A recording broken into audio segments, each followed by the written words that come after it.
দুনিয়ারে মুসাফির ফিরে চলো ঘরে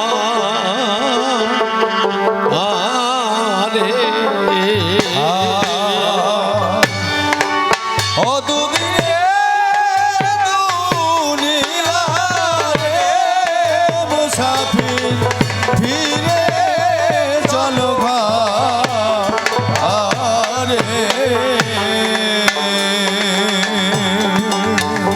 ও দেখলাম সংসার মাঝে সকাল সাঁঝে গো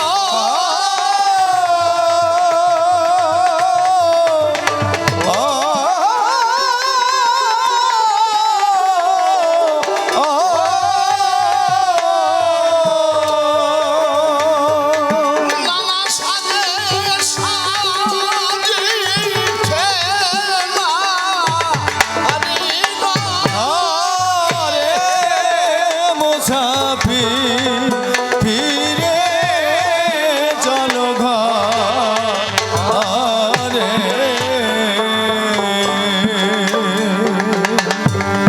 কেহ মাতা পিতার ভূমিকায় অগ্নিভ্রাতা কন্যা কন্যাকে তো নয় পরিজনের কত পরিচয়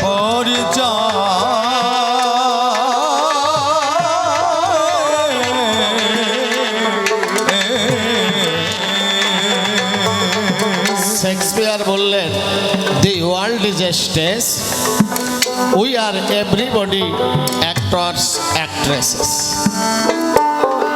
এই সারা বিশ্বটাই একটা রঙ্গমঞ্চ আর তার মধ্যে আমরা প্রত্যেকেই এক একজন অভিনেতা অভিনেত্রী। কবি পরিষ্কার করে বুঝিয়ে দিলেন এই বিশ্ব রঙ্গমঞ্চে আমরা কে কি ভূমিকায় অভিনয় করছি। আজকে একটা ছোট্ট ছেলের অভিনয় যে করছে, কালকে যাত্রা মঞ্চে সে নায়কের অভিনয় করছে। আজকে ছেলের অভিনয়, এরপরে নায়কের অভিনয় করছে, বয়স হয়ে যাচ্ছে, একটু চামড়ায় ঘোষ ধরিয়ে গেছে, শেষে নায়কের বাবার অভিনয় পাইছে। দেখেছে ওই ছোট্ট মেয়েটা যে নায়ক ছিল, আগে ছোট্ট মেয়ের রোল করত, নায়িকা পরবর্তীকালে হয়েছে, আরে বড় হয়ে গেছে, বয়স হয়ে গেছে, এখন নায়িকার মার অভিনয় পাইছে। আমরা সবাই এমনি ভাবে অভিনয় করছি এই রঙ্গমঞ্চে। কেহ মাতা পিতার ভূমিকায় অগ্নিভ্রাতা কন্যা কন্যাকে তো নয় পরিজনের কত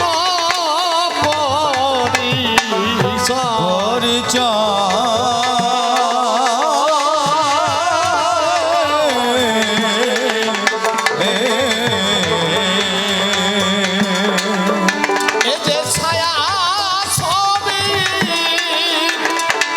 মায়া অভিনয় গো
সুসম্ভব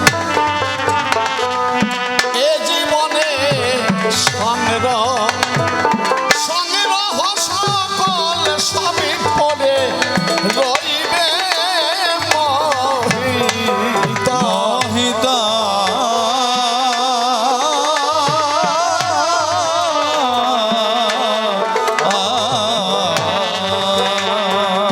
অর্থ সম্পদ অর্থ সম্পদ যাকি সুসম্বল এ জীবনে সংগ্রহ সংগ্রহ সকল সবই পড়ে রইবে মোহিত। মোহিতা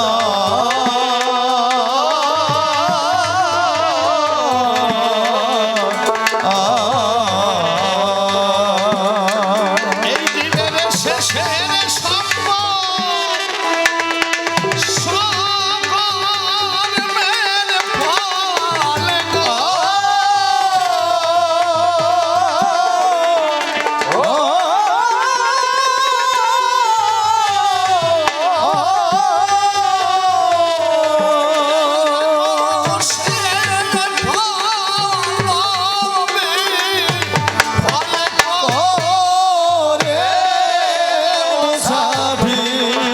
ফিরে চলো ঘরে পড়িয়ে প্রবল পিপাসায় বাড়ি ভ্রমে ভ্রমে ভ্রমে সাহারায় হরিণীমা রে মরিচিকা। চিকা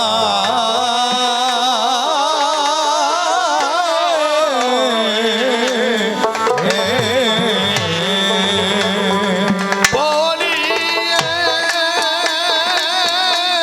পড়িয়ে প্রবল পিপাসায় বাড়ি ভ্রমে ভ্রমে ভ্রমে সাহারায় হরিণীমা হরে মরিচিকা। চিকা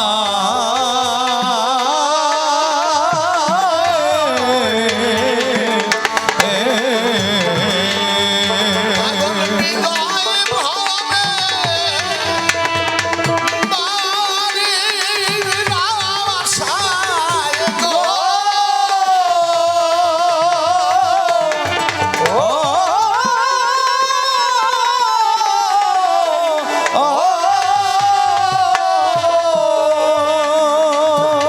মায়া মোহে মরুময় আলুকা। চারে মুসাফি ফিরে চলো ঘরে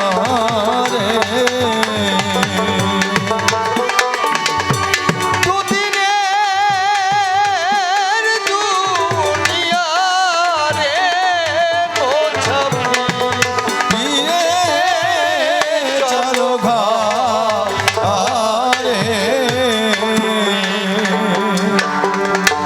গানের কথায় নাই প্রয়োজন ভূমিকাতে যাই কাব্যদ্বন্দ্বে ভরদ্বাজ মুনি সভাঠা বিপক্ষে দৈপায়ন বেদব্যাস মশাই তার কাছে মনের কিছু নিবেদন রেখে যায় কিন্তু ব্যাসদেবের সভায় এসে আলোচনা করে সাধ্য মতো বুঝাইয়ে গেছে শুনলেন নারী ধরে কবির স্বভাব ওই জবাবে অভাব ধরতে হয় অভাব না ধরতে পারলে তারে কি আর খাঁটি কবি কেউ কয়। আমি মহাভারতের আদর্শ যাতে যাতে মানুষের কল্যাণ হয় তার কিছু নিবেদন রেখেছিলাম কিন্তু উনি বলেছে আমার মহাভারত পড়া লাগে না শুধুমাত্র মহাভারতের একটা পর্বে যে গীতা সৃষ্টি হয়েছে, এই গীতা জ্ঞান যদি কেহ সঞ্চয় করতে পারে, সেই মানুষ যেতে পারে জরা মরার পারে। তাই না বাবা? আচ্ছা, গীতার কোন জায়গা কি আছে সেইটা তো কয় নাই, খালি কইছে গীতাই আছে। আর আমি কোন জায়গা থেকে তার কাছে জিজ্ঞাসা করি, আচ্ছা ব্যাস গোসাই, তোমার লেখা গণেশই বুঝতে পারে না, আর আমি তো বুড়ো মানুষ, আমার তো বোঝার সাধ্যই নাই। তোমার এই গীতার মধ্যে ভগবান কি বলছে? বেদানাং সাম বেদস্মি দেবা নামস্মি বাসব ইন্দ্রিয়ানাং মনস্যাস্মি ভূতা নামস্মি চেতনা। বিভূতি যোগ দেখবেন কি বলেছে? বেদের মধ্যে আমি সামবেদ রূপে রই, আর ইন্দ্রিয়গণের মধ্যে আমি মনের কথা কই। তাহলে ইন্দ্রিয়গণের মধ্যে আমি মন, তাহলে ভগবানকে মন, এই মনের মধ্যে ভগবান আছে। এইখান থেকে আমার জানতে অভিপ্রায়, এটা তোমার গীতায় আছে, আমি এখান থেকে জানতে চাই। মনে যদি ভগবান বাস করে সর্বক্ষণ, মনের গুণে কর্ম সবাই করে সম্পাদন, তাহলে ভগবানে যাহা করায় সবাই তাই করে। এই জীব কেন কর্মের শেষে যায় স্বর্গ নরক দ্বারে? কে বাবা? মনে থাকে ভগবান, আর মনের প্রেরণায় সকল কর্ম হয়। মন যদি না চায় তাহলে দেহ চলে না, মন যদি না চায় তাহলে চোখেও দেখে না। কি বাবা? তাহলে মন সে যদি ভগবান হয়, কর্ম সকলই মানুষ মনের প্রেরণায় করে বিশ্বময়, তাহলে সবই যদি ভগবানেরই কর্ম হয়, তাহলে শেষে গিয়ে মানুষ কেউ নরকে কেউ স্বর্গে কেন যায়? এইটা তোমার কাছে আমার রইল নিবেদন, পরিষ্কার করে বুঝাইয়ে দেবে এসে সবারই সাধন। এই একটা নিবেদন করলাম গীতার থেকে। আর একটা নিবেদন করি, ওর মধ্যেই দেখবেন বিভূতি যোগে লিখেছেন,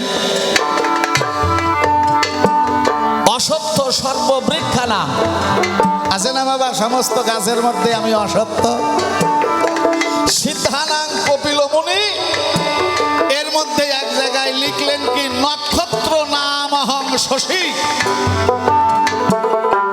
ভগবান বললেন অর্জুনের পাশাপাশি নক্ষত্রগণের মধ্যে আমি হইলাম শশী। এই জায়গাটা আমি বুঝি নাই গোসাই। ভগবান বললেন এই নক্ষত্রগণের মধ্যে আমি শশী।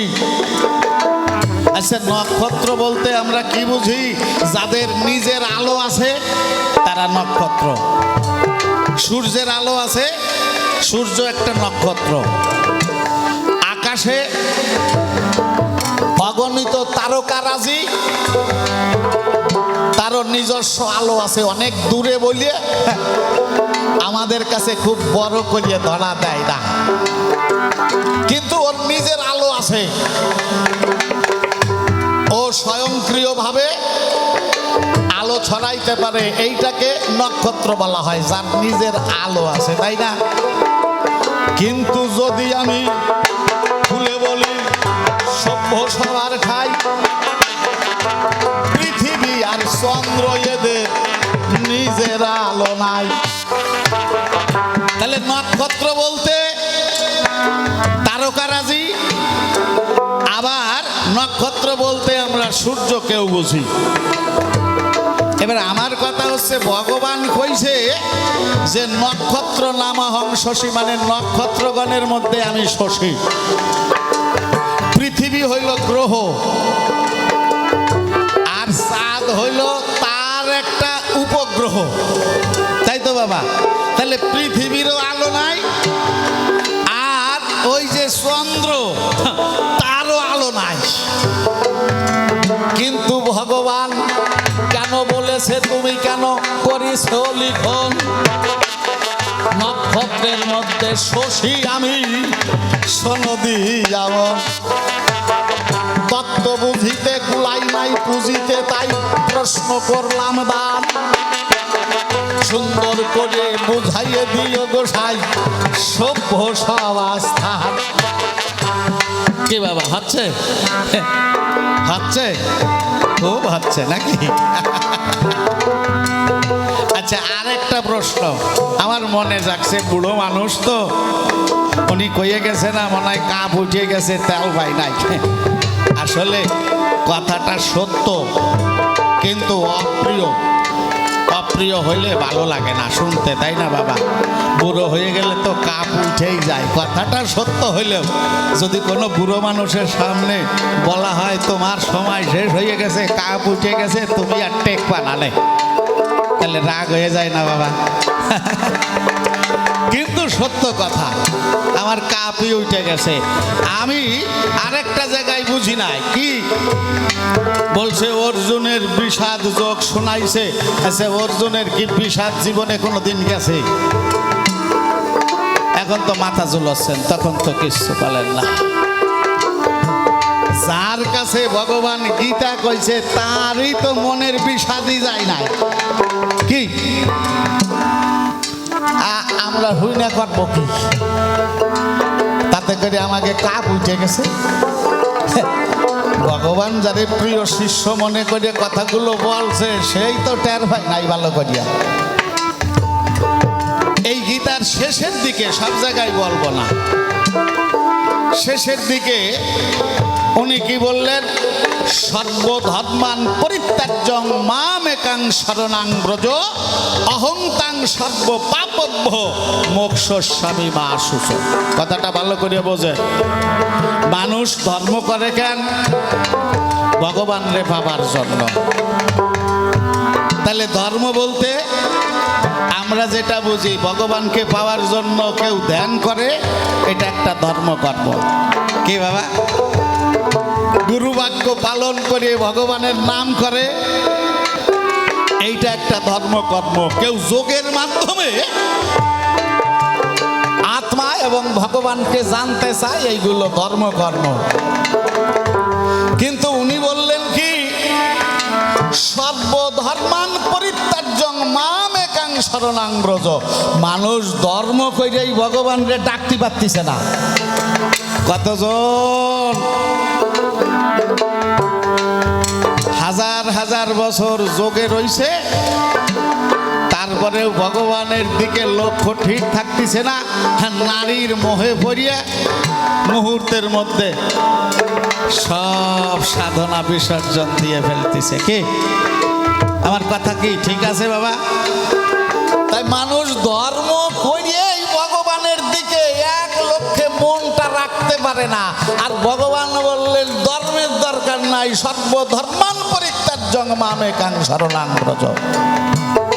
আচ্ছা, সব ধর্ম বাদ দিলে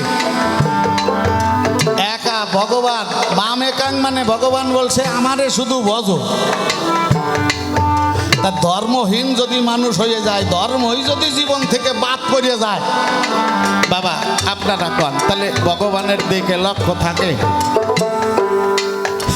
আমি এই জায়গাটা ভালো বুঝি নাই। এইবার যদি অনেকে শুনি কয় যে না, ইন্দ্রিয়গণের ধর্ম এইগুলো ছাড়বা, দেহের মধ্যে ইন্দ্রিয়ের এক একটা ধর্ম আছে। চোখের ধর্ম আছে দেখা, কানের ধর্ম শোনা, মুখের ধর্ম কিছু খাওয়া, রসনার ধর্ম আস্বাদন নেওয়া, টক মিষ্টি তিতো ঝাল, হ্যাঁ, তারপরে পায়ের ধর্ম হাঁটা, হাতের ধর্ম ধরা, সেবা পূজা করো, আর যাই করে এটা ধর্ম। যারা বলে যে এই ইন্দ্রিয়গণের ধর্মকে ছাড়ো, বিসর্জন দাও। হ্যাঁ, তাইলে আমারে বাবা, ও বাবা, ইন্দ্রিয়গণের ধর্ম ছাইড়ে দিলে তো মানুষ মরিয়া যায়। চোখ যদি না দেখে, কান যদি না শুনে ডাকলে, পা যদি না চলতে পারে, নাসিকায় যদি ঘ্রাণ নিতে না পারে, যার যার ধর্ম সব যখন বাদ হয়ে যায় মানুষ মরিয়ে যায় না? আচ্ছা, মরে গেলে ভগবানের নাম হয় নাকি? আমি কিন্তু এই জায়গায় বুঝি নাই। বুড়ো মানুষ কাপ উঠে গেছে, তোমার কাছে রইল গোসাই এই নিবেদন, সত্য তথ্য সবার মাঝে করিও বর্ণন। আচ্ছা, এইটা স্বভাব অনুসারে কিছু জবাবের অভাব দেখাইলাম। এইটা উনি এসে বলবে। এবার আমি রামায়ণের পক্ষে দুই একটা কথা কই বাবা, নাকি? দেখেন রামলীলাটা কত মধুর। পরিবার নীতি, স্বামী স্ত্রী কেমন হওয়া প্রয়োজন, এর সব কিছু লেখা আছে। পিতা মাতা তাদের শক্তিই বা কেমন, আর পিতা মাতাকে ভক্তি করলে তাদের পরিণামই বা কি হয়, ইহার সকল তথ্য রামায়ণে আমার গুরুদেব লিখেছে ভাই। দুটো একটা কথাই আমি সব হাতে জানা।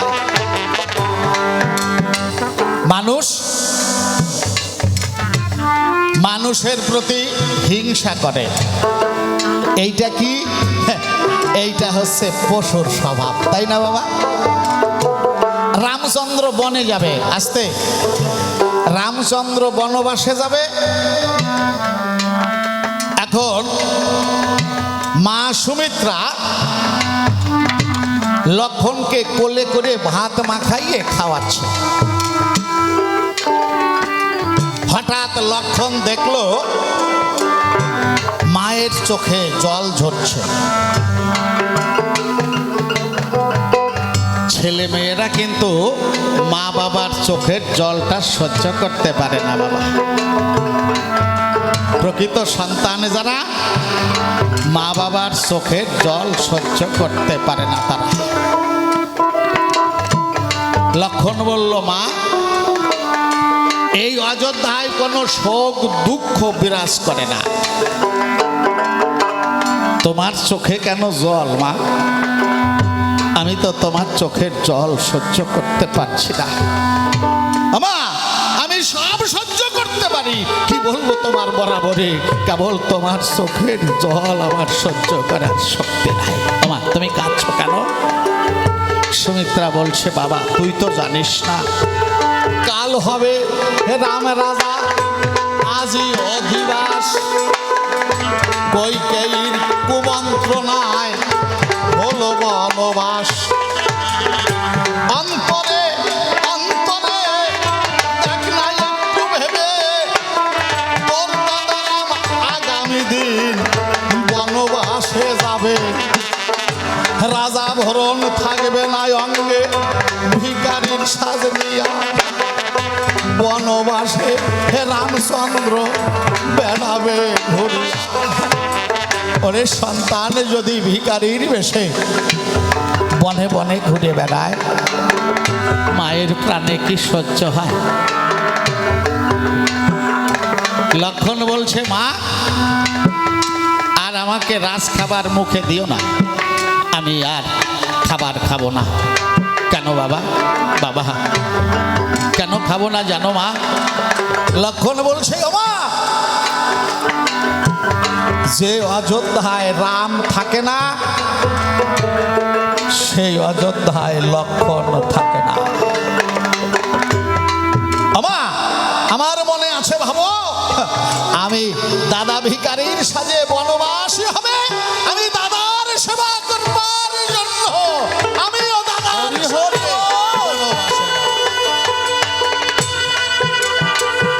আমি দাদার সেবা করবার জন্য আমিও বনবাসী হব।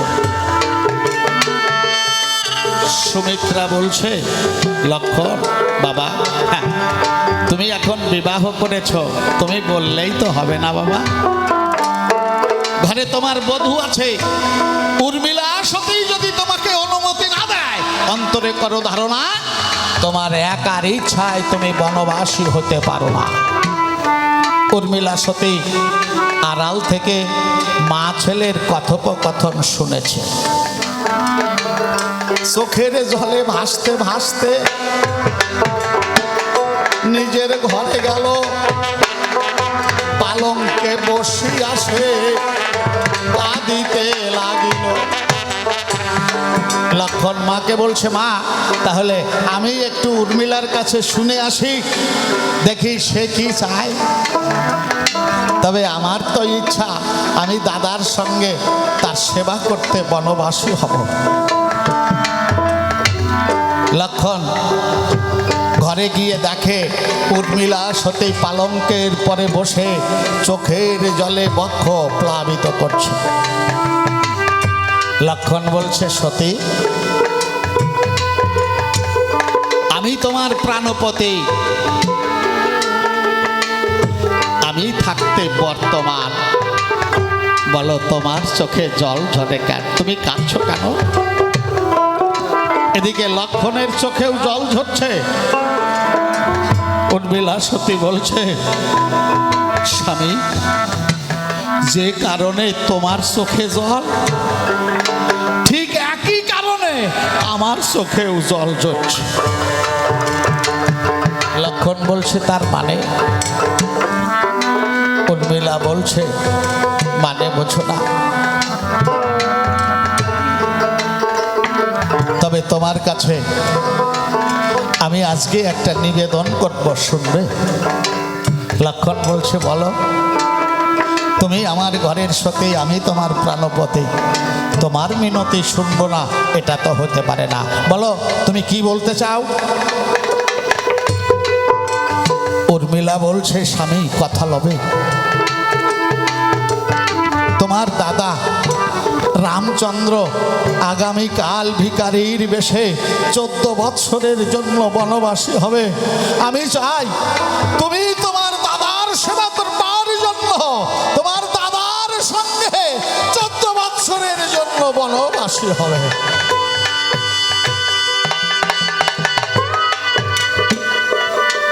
লক্ষণ বলছে, সতী সতীর ধর্ম পতি সেবা, তুমি আমার সতী, আমি তোমার প্রতি, তুমি আমার সেবা করবা। কিন্তু আমার দাদা রামের সঙ্গে বনবাসে আমাকে পাঠাইয়ে তোমার কি লাভ? উর্মিলা কেঁদে কেঁদে বলছে, স্বামী আমি অবলা নারী, আমার কি বা বুদ্ধি আছে? বিদ্যা বুদ্ধি আমার নাই, আমি লাভ লোকসানের হিসাবও জানি না স্বামী। শুধু আমি এইটুকু জানি, তুমি কেবল আমার স্বামী, আর তোমার দাদারা সে যে জগৎ স্বামী। আমি চাই আমার স্বামী জগৎ স্বামীর সেবা করো, তাই আমি জগৎ স্বামীর সেবায় তোমাকে পাঠাইয়ে দিতে চাই। ও স্বামী, এই জগতে কেউ চিরদিন বেঁচে থাকে না, আমি জানি আমিও একদিন থাকবো না। কিন্তু যেদিন আমি ভবপারের ঘাটে গিয়ে দাঁড়াবো, আমি তো তোমার দাদাকে চিনি না, আমি তাকে ডাকতেও জানি না, আমি তোমার নাম ধরে ডাকবো, কথা নিও। সেদিন তোমার দাদাকে বলে তার চরণ তলে তোমার পাশে অভাগিনীর জন্য একটু জায়গা রেখে দিও। একজন সতী সাধ্বী নারী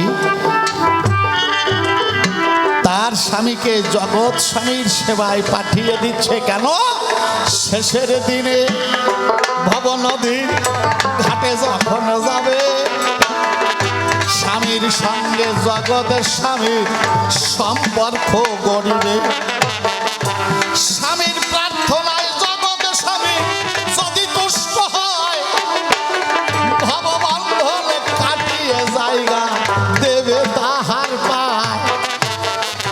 আমার কেমন লাগে?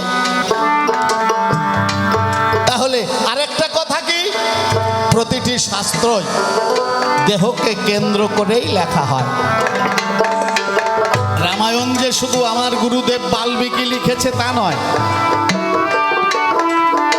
যারা সাধনা ইথারকে মন্থন করতে পারে, দণ্ডে ব্রহ্মাণ্ড দর্শন করতে পারে, ভক্ত ভগবানের লীলায় আছে ইথারের ভেতরে, দিব্য আখি মেলিয়া তারা দর্শন করতে পারে। যোগ বশিষ্ঠের রামায়ণ যদি পড়েন তার মধ্যে আছে, লক্ষণ যে বলেছে যে অযোধ্যায় রাম থাকে না সে অযোধ্যায় লক্ষণ থাকে না। তার মানে কি বাবা? রাম অর্থে আত্মা রাম, লক্ষণ মানে ইন্দ্রিয়গণের লক্ষণে যারে কয়। আত্মা রাম যদি দেহ অযোধ্যা একবার সেরে যায়, ইন্দ্রিয়গণের লক্ষণে তখন আর থাকে না ভাই, একবার বাদন ভরে হরি হরি হরি হরি বলিবেন সবাই। তাই সর্ব ইন্দ্রিয় দ্বারে যদি করে শ্রীরামের সেবন, ইহ জগতে ধন্য হবে তাহারি জীবন। তাহলে এই হচ্ছে রামায়ণ। মাতা পিতা কি বস্তু এইটা মানুষ উপলব্ধি করতে পারে না, কিন্তু রামায়ণের দিকে যদি লক্ষ্য রাখে, যদি রামায়ণে কারো ভক্তি থাকে, তাহলে কোনো ছেলে মেয়ে আমার মনে হয় না মাতা পিতার অবাধ্য হতে পারে, মাতা পিতার অন্তরে কষ্ট দিতে পারে। এই জগতে কেউ যা করতে পারে না মা তাই করতে পারে। এই জন্য বলছে কি, মায়ের শিক্ষা আগে হলে শিশু শেখে মায়ের কোলে। মা যদি ভালো হয় মা, তার সন্তানও ভালো হয়। রামায়ণ গায়করা গায় না, জাতের মেয়ে কালো ভালো, যার মা ভালো তার ঝিও ভালো, নদীর জল গোলা ভালো। কি মা যদি ভালো হয় তাহলে সন্তান ভালো না হয়ে পারে না। এই দেখেন লবকুশ, এই লবকুশকে যেদিন মহামুনি বাল্মীকি 4 দিনের জন্য ভিক্ষা করতে এসেছিল, শ্রীরামচন্দ্রের অশ্বমেধ যজ্ঞের অশ্ব যখন তপবনের দিকে দক্ষিণ দিক জয় করবার জন্য এসেছে, সেদিন মহামুনি বাল্মীকি মা সীতার কাছে 4 দিবসের জন্য লবকুশকে ভিক্ষা চাইতে গিয়েছিল। যখন সীতার কাছে বলল, মা 4 দিবসের জন্য আমার 2 দাদু ভাই লবকুশকে আমাকে ভিক্ষা দিবি, আজ 2 ভাইকে নিয়ে যাব, আবার 4 দিন পরে তোর কোলে তোর লবকুশকে ফিরাইয়ে দেব। সীতা চোখের জলে ভাসছে। কেন? এই সংসারে স্বামীর স্নেহের মধ্যে তার জায়গা হয় না।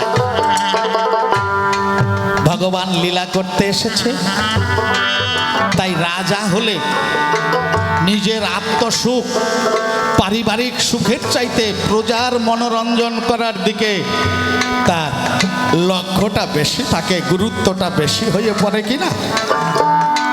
তাই সীতাকে রামচন্দ্র দ্বিতীয়বার নির্বাসন দিয়েছিল। সীতার সমস্ত কথা মনে পড়তে অঝরে 2 চোখের জলে ভাসতে লাগলো। একবার সে বনবাসে গিয়েছিল, 1000 বৎসর পরমায়ু থাকতে তার শ্বশুর মশাই দশরথ রাজন উনি মৃত্যুবরণ করেছিলেন। আর স্বামীর স্নেহের বাইরে এসে মায়েরা সন্তানের মুখ চেয়ে নিজে জীবনটাকে চালিয়ে দিতে পারে, সমস্ত দুঃখ কষ্ট সইতে পারে। একটা সন্তান পাওয়া মানে মায়ের কাছে আকাশের চাঁদ পাওয়া আর 7 রাজার ধন 1 মানিক পাওয়া। লবকুশকে ছেড়ে মা সীতা একা একা কখনো নিশি যাপন করে নাই, কিন্তু 4 দিবসের জন্য লবকুশকে ছেড়ে থাকতে হবে। মা কান্না করছে কষ্টে। লবকুশ এসে মায়ের চোখের জল মুছিয়ে বলছে, ও মা তুমি কাঁদছো কেন? আমাদের দাদু ভাই মণি ঠাকুর কি তোমাকে কটু কথা বলেছে? সীতা বলছে, না রে বাবা, তোদের দাদু ভাই আমাকে কন্যার স্নেহে জানে, কন্যাকে কোনো পিতাই কখনো কটু কথা বলতে পারে না। লবকুশ বলছে, মা তাহলে তুমি যে কাঁদছো? বলছে, বাবারে আমি তো তোদের ছেড়ে কখনো নিশি যাপন করি নাই, কিন্তু তোদের দাদু ভাই আজ 4 দিবসের জন্য তোদের 2 ভাইকে ভিক্ষা চাইতে এসেছে, তার তপবনের আশ্রমে নিয়ে যাবে। আমি এই 4টে নিশি তোদেরকে হারিয়ে থাকবো, জানি না আমার কি পরিণাম হবে, তাই তো আমি কান্না করছি। মনে মনে ভাবছে, রামচন্দ্রকে ছেড়ে দিয়েছিল বনবাসে, 1000 বৎসর পরমায়ু থাকতে তার শ্বশুর মশাই রাম লক্ষ্মণের শোকে দেহ ত্যাগ করেছিল। জানি না আমার কপালে কি হয়, তাই তো চোখের জল মুছিয়ে দেবার করে বলছে লবকুশ, ওমা এটা আমাদের কাছে একটা আনন্দের সংবাদ। কেন? ওমা আমরা তো তোমারই সন্তান, তুমি দুঃখিনী আর আমরা তুমি সেই দুঃখিনীর সন্তান। মাগো কি বলবো তোমার ঠাই, আমাদের তো সংসারে কোনো বড় লোক আত্মীয় স্বজন নাই, তাই আমরা চাইলেও কখনো কোথাও বেড়াতে যেতে পারি না। তাই তো দাদু ভাই যখন নিতে এসেছে মনে বড় আনন্দ হচ্ছে, আমরা একটু বেড়াতে যেতে পারবো। ওমা তুমি আমাদের অনুমতি দেবে না? মায়ের যত কষ্টই হোক, সন্তানের মনে কষ্ট হোক এমন কাজ কখনোই মা করতে পারে না। নিজের কষ্ট সইতে পারে কিন্তু সন্তানের কষ্ট সইতে পারে না। আজ মা বলছে, হারে লবকুশ আমি তোদের মনস্কামনা পূর্ণ করব, আমি তোদের আশীর্বাদ করছি আর অনুমতি দিচ্ছি, যা তোদের দাদু ভাইয়ের সঙ্গে তোরা একটু বেরিয়ে আয়। এবার মা অনুমতি দিয়েছে, লবকুশের মনে ভয় করছে। লবকুশ বলছে, ওমা আমরা যে জঙ্গলে যাব, জঙ্গলে কত রকম হিংস্র জীবজন্তুর ভয়, আরো কত কি বিপদ, ভয় করছে। মা তুমি আমাদের একটু আশীর্বাদ করে দেবে না? সীতা নিজের হাতে লবকুশকে সাজিয়ে দিয়েছে, শিরে ঝুঁটি বেঁধে দিয়েছে, গলায় ফুলের মালা, কোটি দেশে ফুলের মালা দিয়ে বন্ধন করে দিয়েছে, কোটি বন্ধ, বাহুতে ফুলের বাজু আর পায়ে ফুলের নুপুর বেঁধে দিয়েছে, চমৎকার করে সাজিয়ে দিয়েছে, শিরে ঝুঁটি বেঁধেছে। এবার লবকুশ বলছে, মা একটু আশীর্বাদ করবে না? সীতা তো জানে জঙ্গলে গেলে কত রকম বিপদ আসতে পারে, তাই বলছে, হ্যাঁ বাবা আমি তোদের আশীর্বাদ করব। তোরা তো জানিস না জঙ্গলে গেলে যক্ষ রক্ষ এমনকি দেবতাদের সঙ্গে যুদ্ধ করতে হতে পারে, হিংস্র পশু তো আছেই আছে, তবে আমি তোদেরকে আশীর্বাদ করব যাতে তোদের কোনো ভয় না হয়। বাবারে কায় মনে বাক্যে আমি যদি হই সতী, আশীর্বাদ দেব আজ 2 ভাইয়ের প্রতি। কি আশীর্বাদ জানিস বাবা? যম অগ্নি ইন্দ্র চন্দ্র হরিহর বিধি, জঙ্গলে গেলে একযোগে এসে যুদ্ধ করে যদি, কায় মনে বাক্যে কুশীল আমি যদি হই সতী, মম বলে তোদের সমরে কারো নাহি অব্যাহতি। যম অগ্নি ইন্দ্র চন্দ্র হরিহর বিধি এরা একযোগে বনবাসে গেলে তোদের সাথে এসে যুদ্ধ করে যদি, কায় মনোবাক্যে কুশীল হবে আমি যদি হই সতী, আমার আশীর্বাদে তোদের সমরে তোদের হাতে সবার হবে ক্ষতি, তোদের কোনো ক্ষতি হবে না। দেখেছেন মহামুনি বাল্মীকি, যিনি সিদ্ধ মহাত্মা, তারও রোম হর্ষণ হচ্ছে, মনে মনে চিন্তা করছে এত বড় দিগ আত্মপ্রত্যয় আমারও নাই। তাই তো মহামুনি বাল্মীকি লবকুশকে দীক্ষা দিয়ে যোগ বলে তীর ধনুক এবং অক্ষয় তুন দুই ভাইয়ের কাঁধে বেঁধে দিয়ে যাবার সময় বলছে, আমি তো ভগবানের সাধনায় যাচ্ছি, এই জঙ্গল রক্ষার দায়িত্ব 4 দিবস তোমাদের দুই ভাইয়ের। যদি এই জঙ্গল রক্ষা করতে গিয়ে কখনো বিপদ হয়, তাহলে আমার দেওয়া তীর ধনুক তোমাদের বিপদ মুক্তির জন্য সাহায্য করবে। শেষে বলছে, যদি আমার তীর ধনুকে কোনো বিপদ না কাটে, এমন ঘোরালো সংকট যদি হয়, কথা নিও তোমরা দুই ভাই, দোহাই সীতা, জয় সীতা নামের দোহাই দিও দুই ভাই। জয় সীতা নামের দোহাই দিলে ঋষি গেল বলে, যেমন বিপদ হোক না কেন সব যাবে চলে। তাহলে মা সীতার আশীর্বাদে মহর্ষি বাল্মীকি সেটাকে ভরসা করলেন, আমার সাধনার কথায় কাজ নাও হইতে পারে। তাই বলছে, যদি আমার দেওয়া তীর ধনুকের দ্বারায় দিব্য ধনু দিব্য স্বর দিয়েছে, অক্ষয় তুন দিয়েছে, এতেও যদি বিপদ না কাটে, কথা নিও তোমরা জয় সীতা নামের দোহাই দিও। তাহলে মাতৃ নামের দোহাই দিলে সন্তান বিপদ থেকে মুক্ত হতে পারে এই বিশ্বময়। এটা যদি কোনো সন্তানেরা অনুধাবন করে, যেমন কর্ম হোক, যদি কর্মে যাবার আগে মা বাবাকে সেবা করে খুশি রাখতে পারে,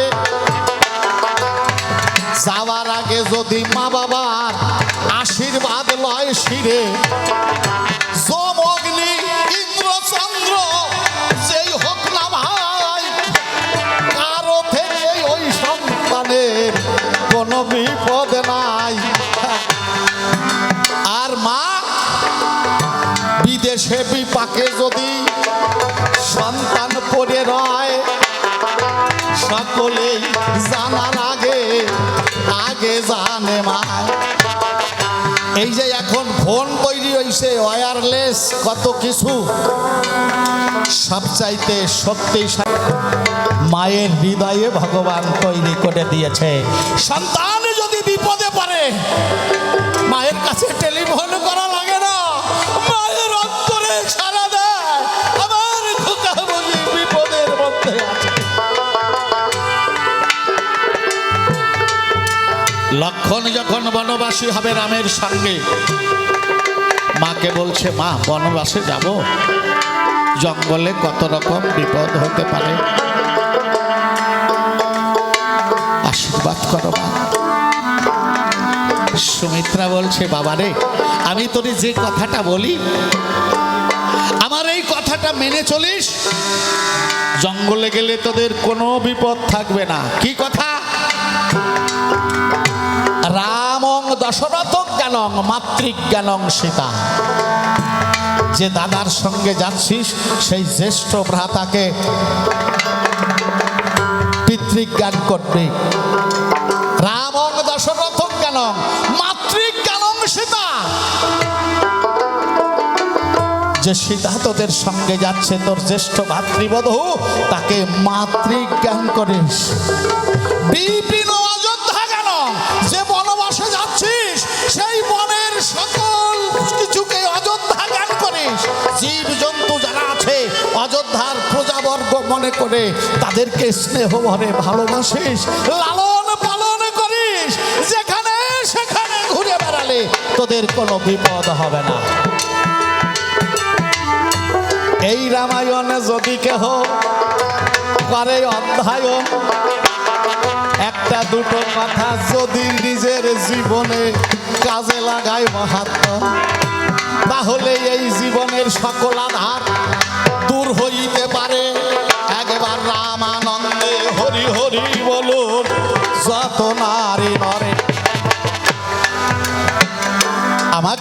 কথা বলেছে, তোমার রামায়ণও পুরো পড়া লাগে না, হনুমান যে বুক ছিঁড়ে রাম সীতা দেখাইছে। তুমি বলতে পারো, তুমি তো অনেকবার এই রামায়ণ পড়েছো, তুমি বাল্মীকির শিষ্য, তুমি কি বুক ছিঁড়ে রাম সীতার যুগল দেখাইতে পারো? কোন শক্তি বলে হনুমান নিজের বক্ষ ছিঁড়ে রাম সীতার যুগলে দেখালো? বলো ব্যাখ্যা করি। এই রাম সীতার যুগল দেখাইছে রামের আশীর্বাদে। কখন? যেদিন লক্ষণ শক্তিশালী পড়েছিল, সবাই ভেবেছিল লক্ষণ মারা গেছে, কিন্তু রাজবদ্ধ সুসেনবদ্ধ এসে বলল তাই এখনো লক্ষণ মরে নাই, ওর ধরে প্রাণ আছে। রাত্রের মধ্যে ঔষধে যদি কেউ করে আনায়ন, তার দ্বারাই আমি বাঁচাইয়ে দিতে পারি লক্ষণের জীবন। রাত্রের মধ্যে ঔষধ লাগবে। কি ঔষধ? না বিশল্যকরণ। আছে কোথায়? গন্ধমাদন পর্বতে। কতদিনের পথ? 18 বৎসরের পথ। যাইতে 18 বৎসর লাগবে, আবার ঔষধ নিয়ে ফিরে আসতে আরো 18 বৎসর লাগবে, কিন্তু ঔষধ লাগবে রাত্রের মধ্যে। রামচন্দ্র বলছে ঔষধ থাকার চাইতে না থাকাই ভালো ছিল। এখন সমস্ত বানর ভল্লুকগণ বলা বলি করছে, তোমরা কে পারো এই রাত্রের মধ্যে ঔষধ আনতে? নল, নীল, অঙ্গদ এরা সবাই বলছে আমরা কেউ পারবো না। হনুমান বলছে, ও জাম্বুমান খুড়ো, তোমার তো বয়সের নাই মুড়ো, তুমি পারো না রাত্রের মধ্যে ঔষধ আনতে? জাম্বুমান কয়, হনুমান একটা সময় আমার শরীরেও শক্তি ছিল, এখন আর আগের মতো শক্তি নাই, আমি রাত্রের মধ্যে যাইতে পারি কিন্তু ফিরে আসার সাধ্য নাই। হনুমান কয়, ও খুড়ো, যদি তুমি যাইতেই পারো এক গরান দিলেই তো চলে আসতে পারো। জাম্বুমান বলছে, হনুমান তুমি আমার সঙ্গে মস্করা করো, তুমি তো পবন সুত, বলি তোমার সম্প্রতি তোমার অঙ্গে রয়েছে দেখো পবনের গতি। হনুমান তুমি পারো না, তোমার তো পবনের গতি। হনুমান বলছে, দেখো জাম্বুমান খুড়ো, আমি যে কি পারি তাও আমি জানি না, আর আমি কি পারি না তাও আমি জানি না। যদি কৃপা করে আমায় রাম ধনুকধারী, গোষ্পদের নিরে ব্রহ্মাণ্ডটারে ডুবাইয়ে দিতে পারি। হনুমান বলছে, আমি কি পারি তাও আমি জানি না, আমি কি পারি না তাও আমি জানি না।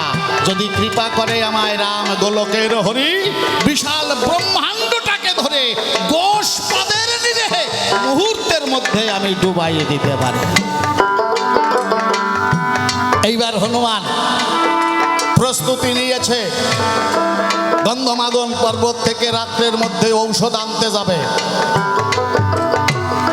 রামচন্দ্র সংবাদ পেয়ে হনুমানের কাছে এসে হনুমানের মাথাটা বুকের মধ্যে চেপে ধরে মস্তকের ঘ্রাণ নিয়ে চুম্বন করেছে আর বলছে, বাপ হনুমান, এই ঘোর বিপদে রাত্রের মধ্যে যদি ঔষধ এনে আমার ভাই লক্ষণের জীবন বাঁচাইয়ে দিতে পারিস, আমার মনে আছে ভাবো, শুধু এ জন্মে নয়, আমি জন্মে জন্মে তোর পক্ষে যুগল বেশে বাধা হয়ে যাব। রামচন্দ্র আশীর্বাদ করেছে যে রাত্রের মধ্যে যদি ঔষধ এনে ভাই লক্ষণের প্রাণ বাঁচাইয়ে দিতে পারিস, শুধু এ জন্মে নয়, আমি জন্মে জন্মে যুগল বেশে, আমি একাও নয়, তোর পক্ষে বাধা হয়ে রব। তাই তো হনুমান বক্ষ ছিঁড়ে রাম সীতার যুগল রূপ দেখায়। একবার হরি হরি বলুন আপনারা। সমবায়। হরি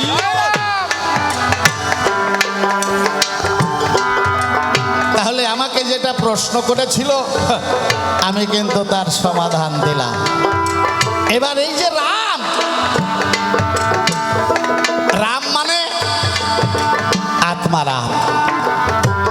বলেছিলাম শাস্ত্র মানে মানুষকে শাসন করার অস্ত্র, দেহকেন্দ্রিক, দেহটাকে শাসন করে যাতে ইষ্টমুখী রাখা যায়, ভগবানমুখী করা যায়। এই জন্যই শাস্ত্র এর নাম, কারণ মানুষকে শাসন করে ওই দিকে পরিচালনা করে। রাম শব্দের অর্থ কি? রমণ। রমণ মানে জীবাত্মায় আর পরমাত্মায় যদি মিলন হয় তাহাকেই রমণ বলে, আমি দিলাম পরিচয়। ভক্তি ভরে যদি কেহ একবার নাম করে তাহাতেই সকল পাপতা চাই কিন্তু দূরে।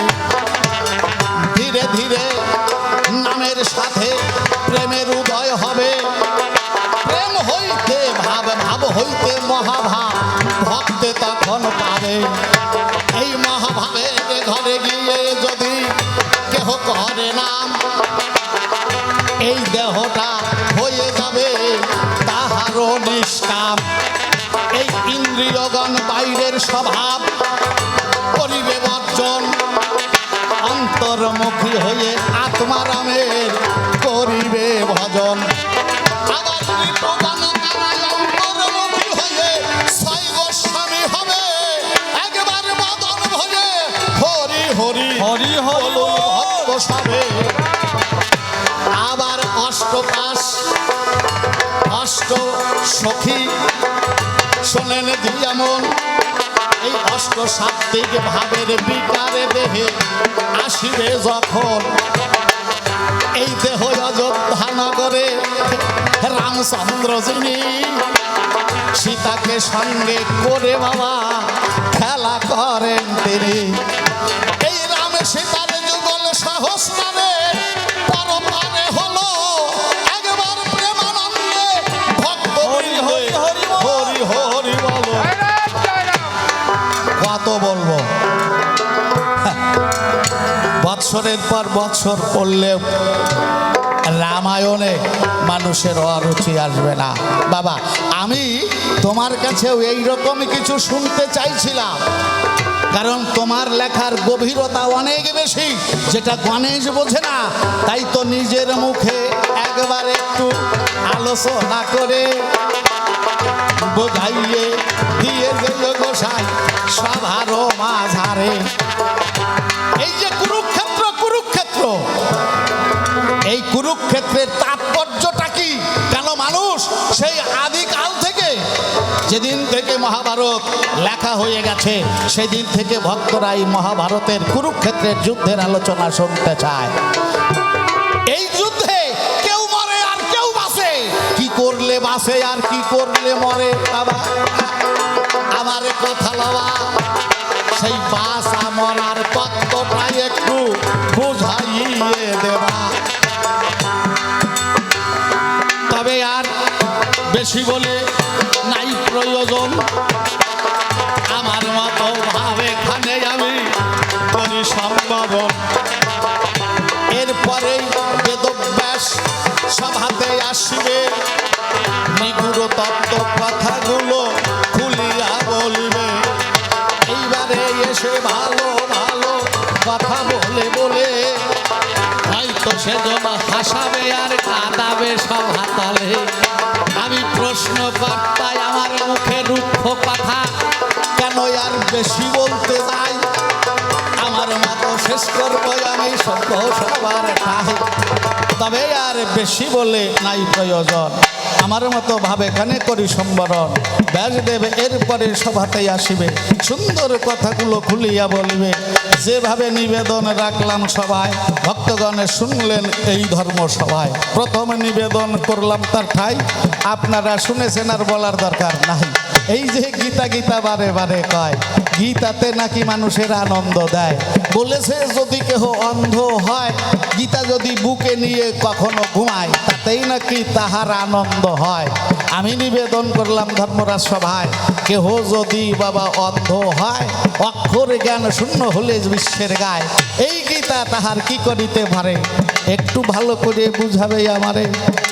উনি কয় কানবা। আচ্ছা, কান্দার কথা যদি কেউ না শিখাইয়ে দেয় কি, তাহলে আগে কওয়া লাগবে যে এই গীতাকে যিনি জানেন তার কাছে যাবা, তারপরে সে তোমারে শিখাই দেবে। উনি কয় না, গীতা যদি নাও পড়তে পারো বুকে ধরিয়ে শুয়ে থাকো। বুকে ধরিয়ে শুয়ে থাকলে কি হবে বাবা?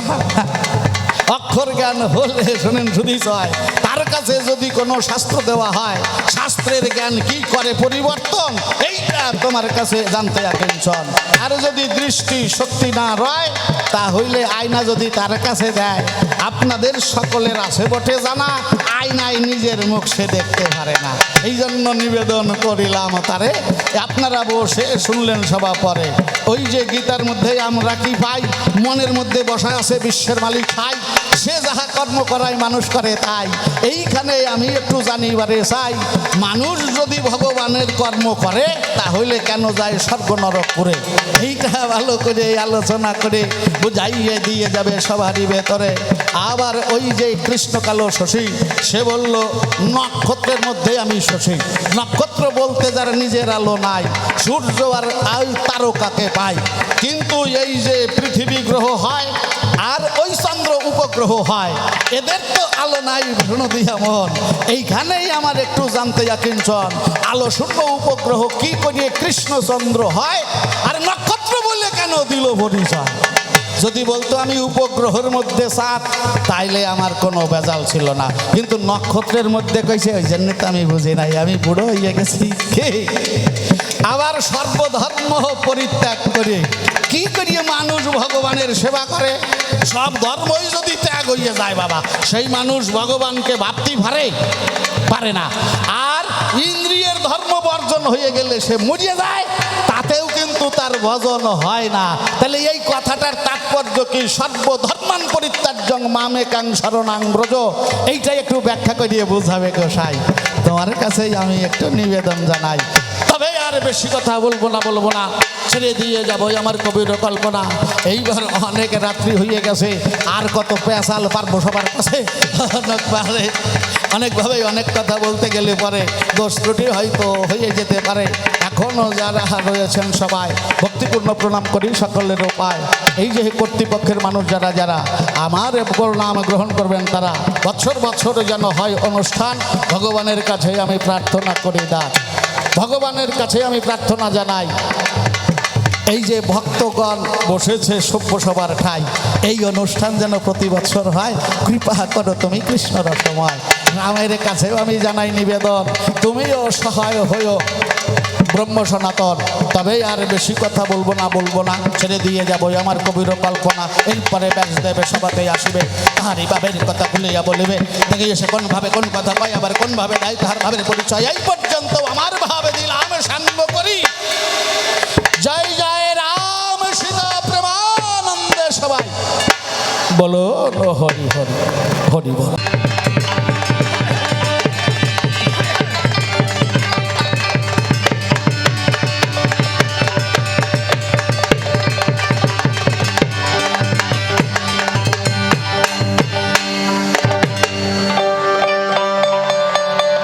আমি কি বলেছিলাম নাকি গীতা নিয়ে শুয়ে থাকবে? এই কথা কইছিলাম, গীতা নিয়ে বুকের উপর রেখে শুয়ে পড়বে, এই কথা কইছিলাম নাকি আমি?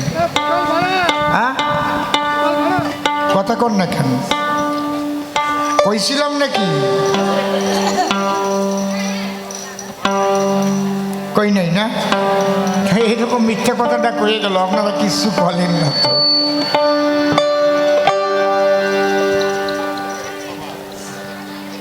যাক, কইয়ে সুখ পাক। বুড়ো মানুষ, এখন কানে একটু কম শোনা দিছে মনে হয়। কারণ আমার সাথে এক যুগের বড় তো। জয় রাধে।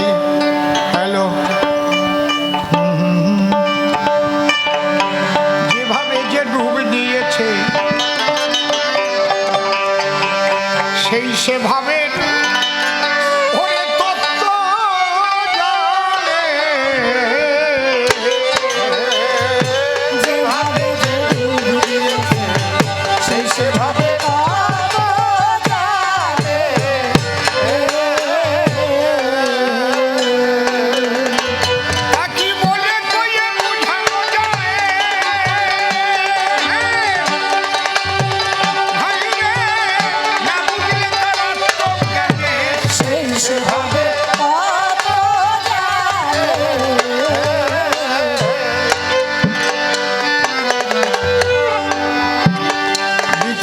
সভায় এসে প্রশ্ন করেছে আমার পাশে,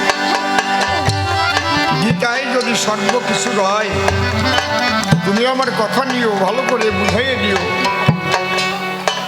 গীতায় বলেছে বাঁকা রসময়, বলেছে কৃষ্ণ কমলাক্ষী, গীতায় মন রূপেতে আমি জীব দেহে থাকি। তাহলে মনের দ্বারায় ইন্দ্রিয় কর্ম করে সর্বদাই। তাহলে সেই ইন্দ্রিয়ের কর্ম করার পরে জীব কেন যাবে স্বর্গ বা নরকপুরী?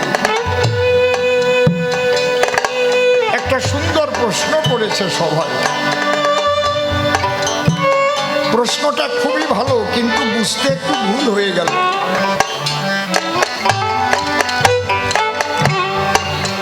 দেখো ভরদ্বাজ, আমি বলি তোমার কাছে, নিজের বৈরাগ্যকে প্রকাশের জন্য অর্জুনের নিকটে কৃষ্ণ অনেক কথা বলেছে।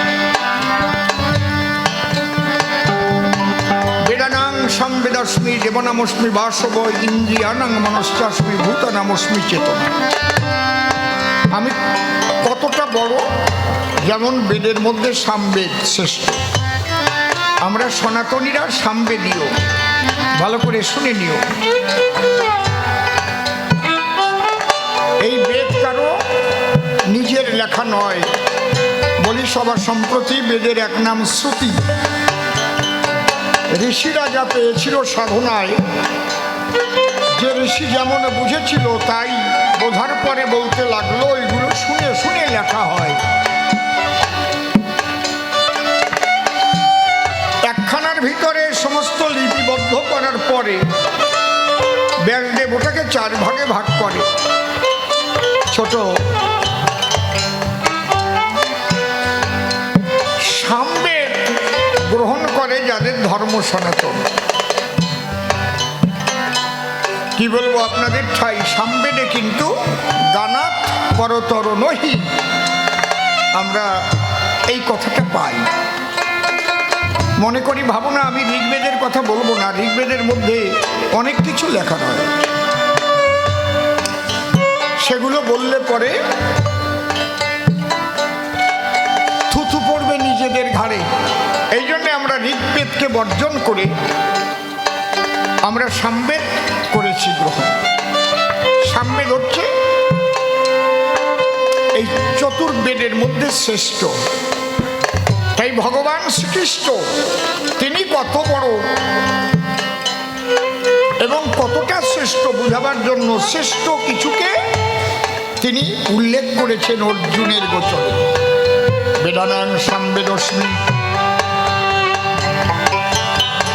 দেবানামস্মি বাসব। দেবের মধ্যে যেমন বাসব মানে ইন্দ্র, দেবরাজ ইন্দ্র, ইন্দ্র দেবরাজ। বেদানাম সামবেদস্মি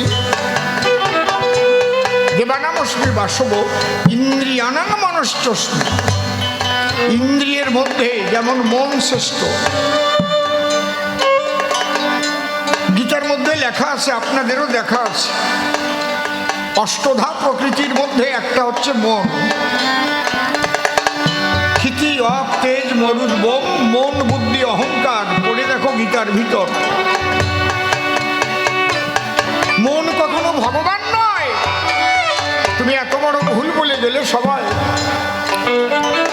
কি ব্যাখ্যাটা করলে, আর তুমি মুসুরির ডালির গল্প দিলে। আরে আমার কপাল গে। এই জন্যে আমার গান, যেভাবে যে ডুব দিয়েছে সেই সেভাবে তত্ত্ব জানে। যেভাবে যে ডুব দিয়েছে সেই সেভাবে তত্ত্ব জানে।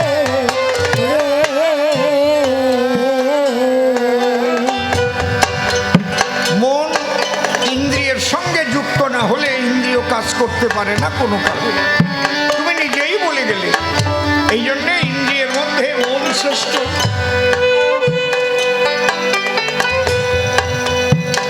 দাঁড়িয়ে বলি আপনাদের কাছে, বড় বড় কবিদের অনেক গান আছে, সেই গানের মধ্যেও লেখা আছে স্পষ্ট, 10 6 16 জন এদের রাজা হলো মন। 10 6 16 জন এদের রাজা হলো মন। যদি আমি প্রশ্ন করি আপনাদের ধারে, বলতে পারেন সাধনা বলে কারে? সাধনার ডেফিনেশনটা একটু শুনান তো আমাদের। সাধনা কাহাকে বলা হয়? অনেকে ভাবছেন করে কয় হরিনাম করে রে সাধনা করে। মুসলমানরা বলবে হজ জাকাত নামাজ রোজারে সাধনা করে,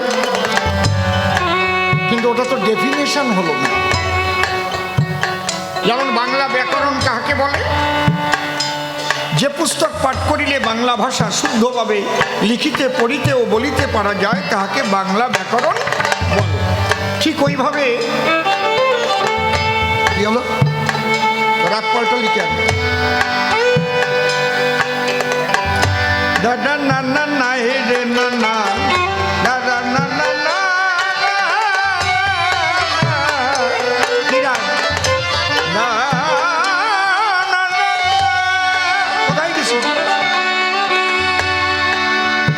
বেপথে আটলি কেন?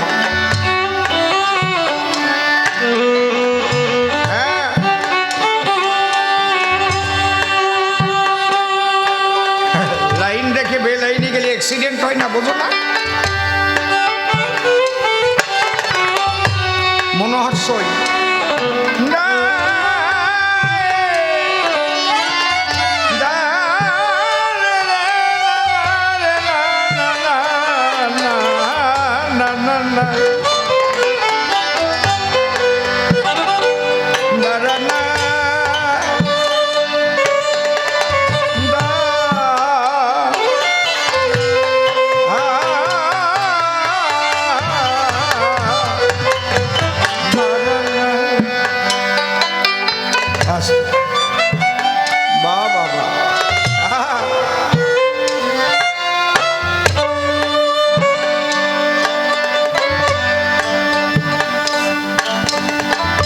যদি না জানা মানুষ হতাম জামুন নয়তের বাজাই দেখে কিছু কথা না, বোঝো না? তা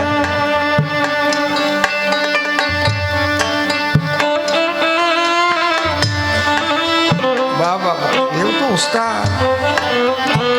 এবার একবার মন দিয়ে খুঁটে খুঁটে বাজাচ্ছে। বাবা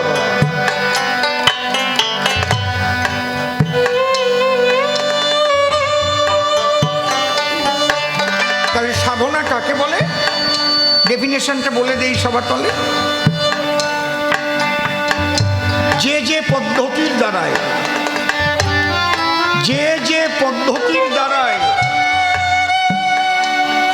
বহির্মুখী মনকে ঈশ্বরমুখী করা হয় তাহার নাম সাধনা।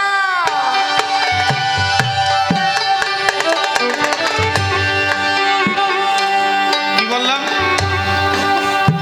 যে পদ্ধতির দ্বারায় বহির্মুখী মনকে ঈশ্বরমুখী করা হয় তাহার নাম সাধনা। অনেক পদ্ধতি হচ্ছে, কেউ মালা জপছে, মনকে ঈশ্বরমুখী, কেউ হরিবল বলে মাতাম দিচ্ছে হরিবল, কেউ হরে কৃষ্ণ গাইছে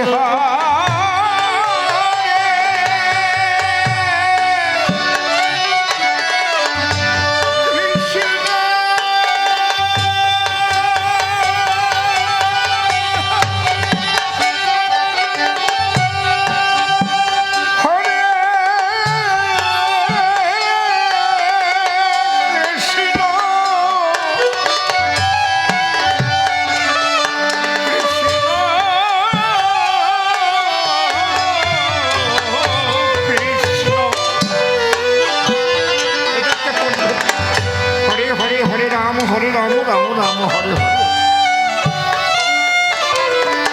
কেউ নামাজ করছে, তার ইষ্টের দিকে মনটা ধাবিত হচ্ছে। তাহলে যে পদ্ধতির দ্বারায় বহির্মুখী মনকে ইষ্টমুখী করা হয় তার নাম সাধনা। তাহলে মন আর ঈশ্বর এক হলো? আরে বুড়ো মানুষ, কোনটার সাথে যে কোনটা মিলিয়ে দেওয়া, আমি ভাবছিলাম আমি একাই বুড়ো, তা দেখলাম আমার চাইতে বুড়ো আছে।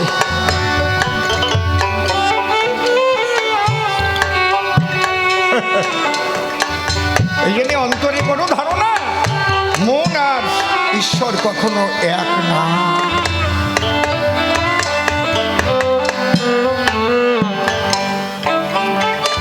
একটা নদী, তার গতি নিরবধি সাগর বন্ধুকে পেতে চায়। ওই নদী চলিতে চলিতে কোনো একদিন যদি মেলে সাগরের সাথে, তখন নদী আর সাগর এক হয়ে যায়। এই মনও ঈশ্বর হয়। যদি ঈশ্বরের সাথে মন সদা যুক্ত রয়, ঈশ্বরের শক্তি ওই মনের মধ্যেই তখন পায়। সে যা মনে করে তাই হয়। কথা বোঝা গেল কি? এই জন্যে বলেছিলাম, মন করতি পাপানি মন লিপ্পন্তে পাতকা মন মনা ভুক্ত নশপূর্ণ ন পতকা। তার পাপ পুণ্য থাকে না।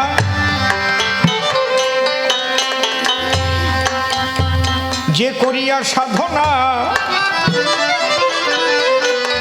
এই কাঁচা মনকে পাকা করতে পারে, আর এই মনকে সেই শক্তির সঙ্গে সদা যুক্ত রাখতে পারে।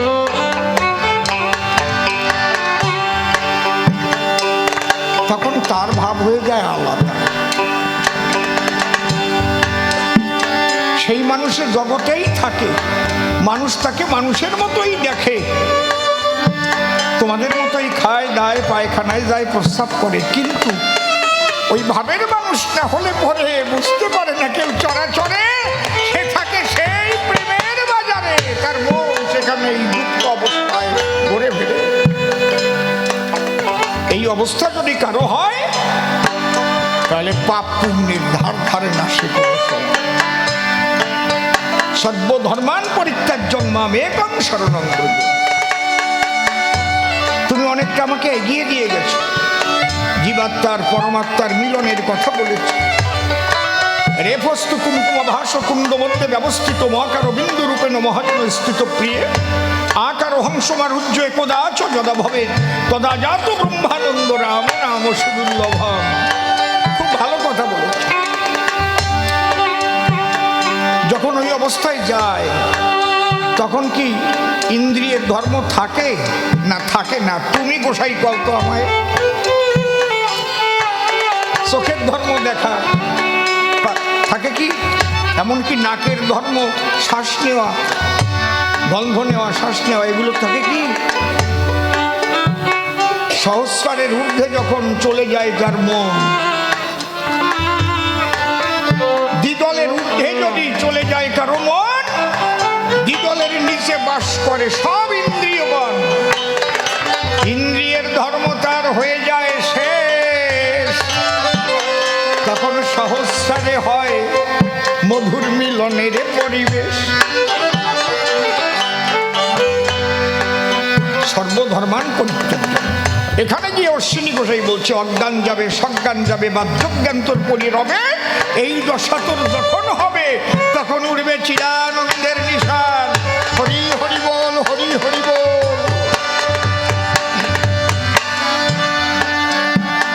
যখন মতুয়ারা মাতাম দেয়, মাতাম দিতে দিতে যখন সেই জগতে পৌঁছায়, দেখবেন ইন্দ্রিয়ের ক্রিয়া অনেকের বন্ধ হয়ে যায়, সমাধিস্থ হয়ে যায়। এই সমাধি আছে দুই প্রকার, কাণ্ড বড় চমৎকার। সবিকল্প আর নির্বিকল্প বলে শাস্ত্রে পরিচয়। সবিকল্প সমাধি হলে পরে আবার সে আসে ফিরে, কিন্তু নির্বিকল্প সমাধি হলে কারো 21 দিন পর্যন্ত বাঁচতে পারে। তারপরে আর আত্মা থাকে না দেহের ভিতরে, পরমাত্মার সঙ্গে মিলে চলে যায় সেই পরমানন্দের বাজারে।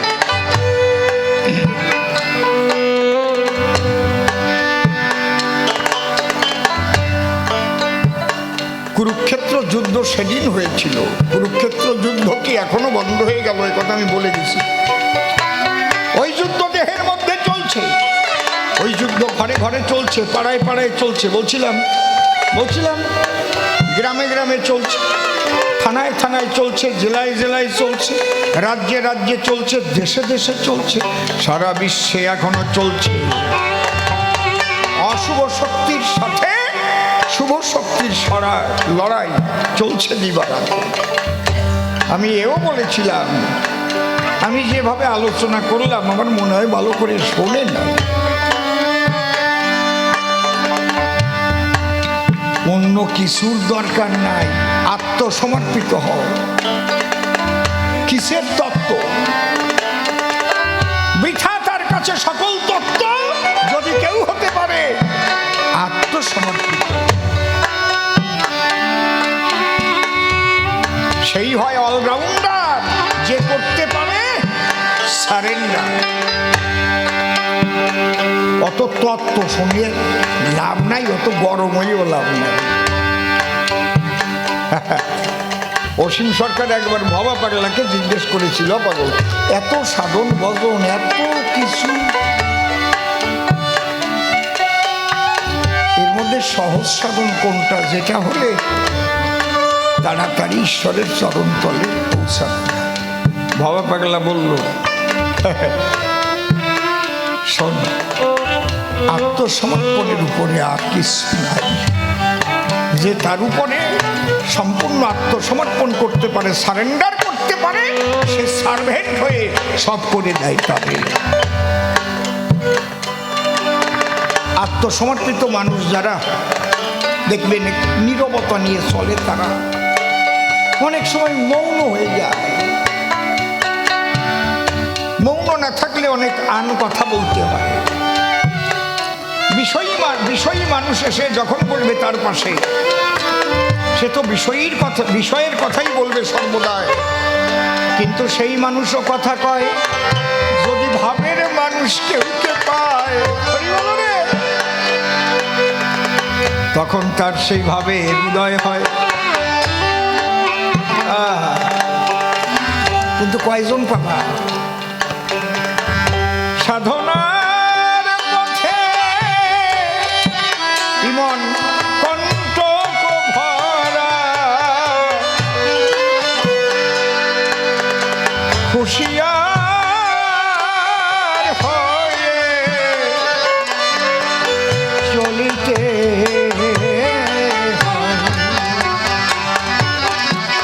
আঁকা বাঁকা পথে রেখো সাথে সাথে, আঁকা বাঁকা পথে রেখো সাথে সাথে, মহানাম মন্ত্র সকল সময়ে সাধনার পথে কণ্টক ভরা, হুঁশিয়ার হয়ে চলিতে হয়। কত বিভীষিকা, কত প্রলোভন, কত বিভীষিকা, কত প্রলোভন, সাধনার পথে করে বিচরণ, কত বিভীষিকা, কত প্রলোভন, সাধনার পথে করে বিচরণ, মাঝে মাঝে পাবে বন্ধু দু একজন, মাঝে মাঝে পাবে বন্ধু একজন, মাঝে মাঝে পাবে বন্ধু দু একজন, তাদেরও স্মরণে নাহি কো ভয়। সাধনার পাবে বন্ধু একজন, মাঝে মাঝে পাবে বন্ধু একজন, তাদেরও চরণে নাহি কো ভয়। সাধনার পথে কণ্টক ভরা, হুঁশিয়ার হয়ে চলিতে হয়। সেই বান্ধব কয়জন বাবা? আর এত কিছুর মধ্যে ঠিক থাকা খুব কঠিন। এই জন্য গীতায় একটা শব্দ আছে, স্থিতপ্রজ্ঞ। মনকে একটা জায়গায় স্থির রাখা খুব কঠিন। সমস্ত ধর্ম ত্যাগ করে, অর্থাৎ ইন্দ্রিয়ের যত বাহ্যিক ধর্ম, এ তো অনেক কিছু চাইবে না। একটা সুন্দরী দেখলে চোখ সেদিকে তাকাবে, আন কথায় কান যাবে, কুপথে চরণ যেতে চাইবে, কুখাদ্য লালসা জিহ্বা খেতে চাইবে। সমস্ত ধর্মকে ত্যাগ করি, সেখানে থাকা কি শুনে। আরে এটা নিজের কথা বলতে হয়। ছোট, আমি শুধু রাজনীতিতে গিয়েছিলাম দুটো কারণে। একটা কারণ হচ্ছে বাংলা ভারত ভাগের ফলে যে উদ্বাস্তু সম্প্রদায়ের মানুষ এসেছে দলে দলে, যেদিন সংবিধান পড়ে দেখলাম principal act of citizenship 1955 2:1 B ধারাতে লেখা আছে, যারা পালিয়ে এই দেশে এসেছে, যে কোনো হিন্দু হোক মুসলিম হোক অথবা পাসপোর্ট করে এসে আর যায়নি, চুপচুপ করে রয়ে গেছে, এরা কোনোদিন এ দেশের নাগরিক হতে পারবে না। যতই আধার কার্ড করুক, ভোটার কার্ড করুক, প্যান কার্ড করুক, রেশন কার্ড করুক, গাড়ি করুক, বাড়ি করুক, যখন বাছাই হবে কাছাইয়ে নিয়ে এদের তাড়াবে আইন। তখনই মাথায় পোকা ঢুকেছিল, একই কথা, আমার মানুষ তো এইভাবেই এসেছে 99.9%। আমি খালি অসীম সরকার হলে কে শুনবে আমার কথা? আমি কবি গান গেয়ে একটা প্রশাসনিক ক্ষমতা হাতে চাই, কেন আমার কথা কে শুনবে? চোখ বুঝে ভেবে দেখলাম সারা পৃথিবীতে বহু ধর্মের দেশ আছে, প্রচারের বহু রকমের শাখা প্রশাখা।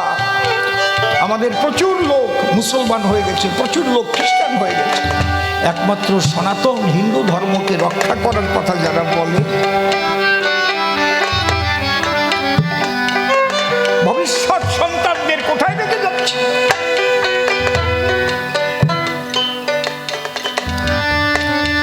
কিন্তু রাজনীতিতে গেলেও আমার জায়গা আমি নষ্ট করি না। কেউ বলতে পারবে না একটা পান কারো কাছে খেয়েছি।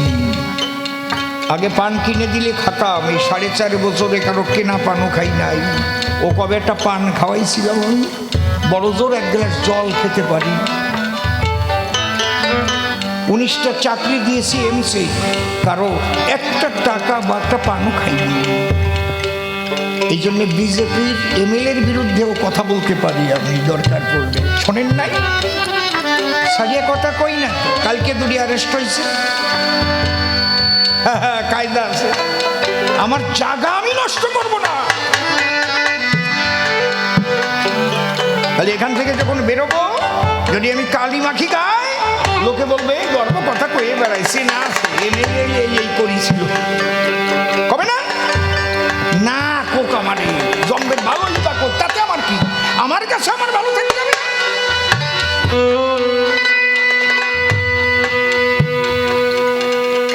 এই মনকে এক জায়গা রাখা অত সোজা না। এটা আমি রাখতে পারি, এটাও ঠিক না। গুরু কৃপা, তার কাছে প্রার্থনা করি আমাকে তুমি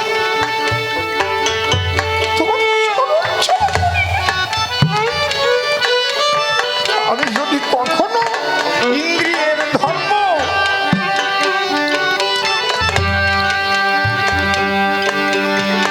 তাদের যে কর্ম বহির্জগতে, তাতে যদি ভুলে যেতে চাই, প্রভু তুমি আমাকে পথে নিয়ে এসো, তুমি আমাকে কুপথ থেকে পথে।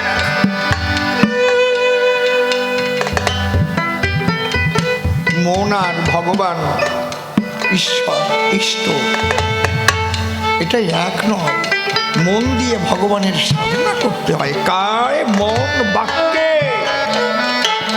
তিনি ঐক্যে সাধনা করতে। তুমিও জানো এসব। বিচলিত তুমি হয় না কখন, বিচলিত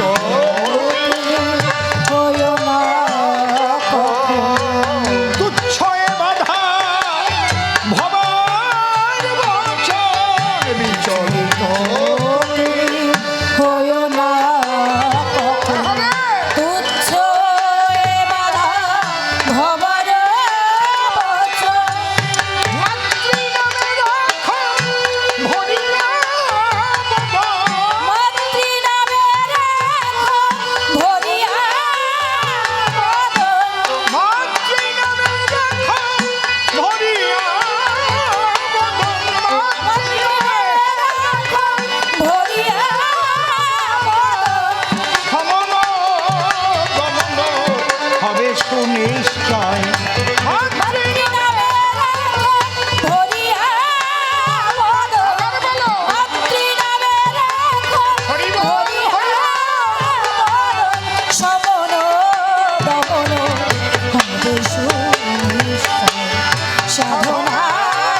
দেখবেন মঞ্চে পুতুল নাচায়, বাজিকর পেছনে রয় নাকি, সুতা ধরে পুতুল নাচায় মঞ্চের উপর, উপর সুতা হাতে পেছনেতে থাকে বাজিকর।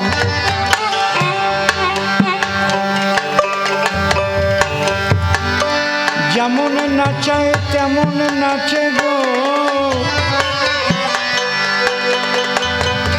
পুতুলের কি নাচার শক্তি আছে, নাচ না দেখে অনেকেই আনন্দ পেতেছে। আমি ওই রাগের উপরই রেখেছি, রাগ থেকে নড়ি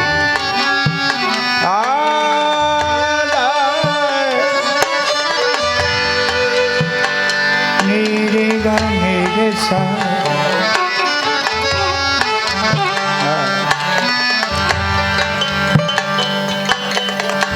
ওই নাচ না দেখে অনেকে শান্তি পেয়ে বুকে পুতুলকে টাকা পুরস্কার দেয়, দেয় না? বেদের মেয়ে রোশনা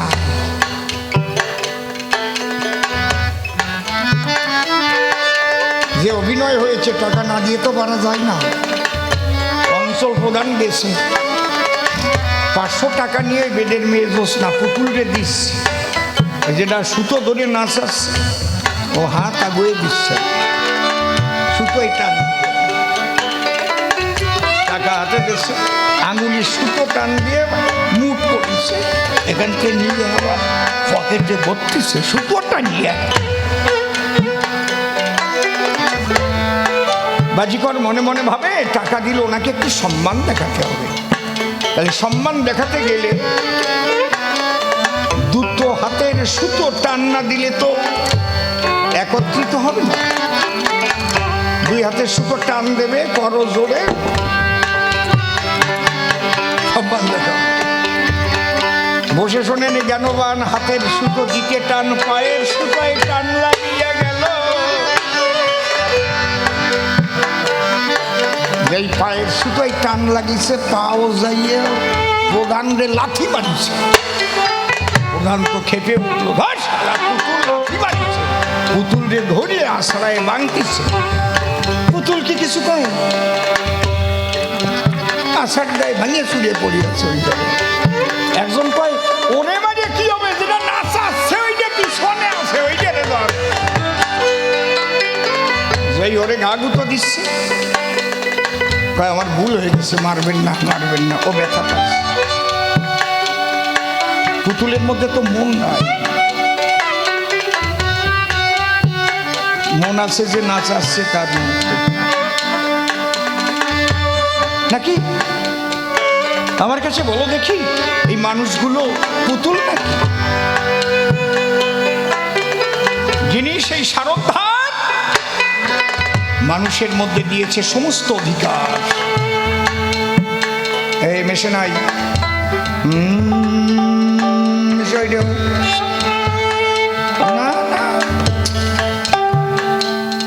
আমার কান হচ্ছে কুত্তর চাইতে খারাপ, কি কর, আমার সাথে চলাও খুব জ্বালা।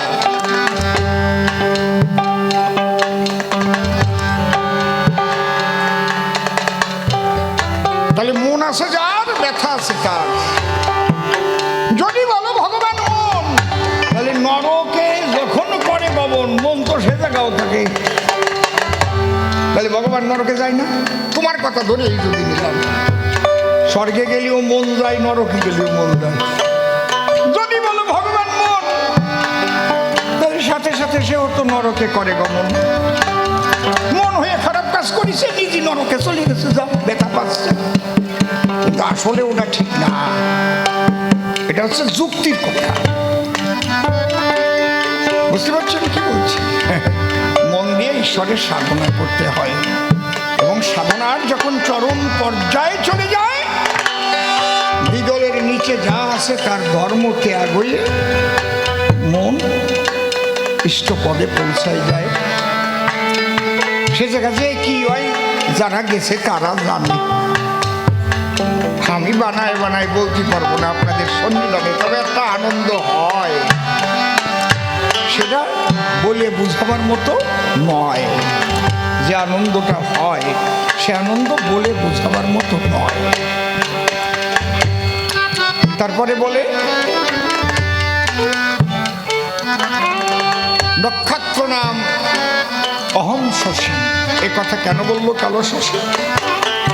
বোঝাতে চেয়েছে আপনাদেরকে নক্ষত্রের নিজস্ব আলো থাকে।